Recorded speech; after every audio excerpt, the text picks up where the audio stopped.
কি ইন্টারেস্টিং না? এই দেখো, এখান থেকে আমি যে কয়টা বল ঠিক উঠিয়ে ছেড়ে দিব, ওই পাশ থেকে ঠিক সেই কটা বলই বেরিয়ে যাবে।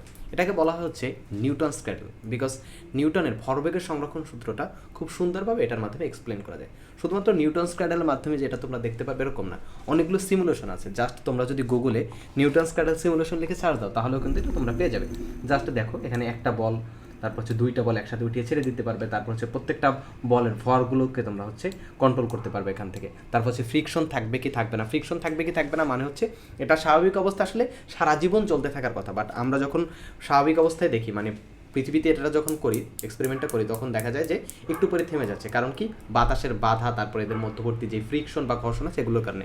সো এখানে তোমরা দুইভাবেই টেস্ট করতে পারবা, ঘর্ষণ দিয়ে এবং ঘর্ষণ ছাড়া। সো এই নিউটনস ক্র্যাডল কীভাবে কাজ করে, এর পিছনে কী থিওরিগুলো কাজ করে, সেগুলো বিষয়ে যদি ডিটেলস ভিডিও চাও আমি ভিডিও দিব, তোমরা যদি চাও তাহলে দিতে পারি, অথবা কাজী রাকিবুল হাসান ভাইয়ের একটা খুব ডিটেলস ভিডিও আছে, ওইটাও তোমরা দেখতে পারো।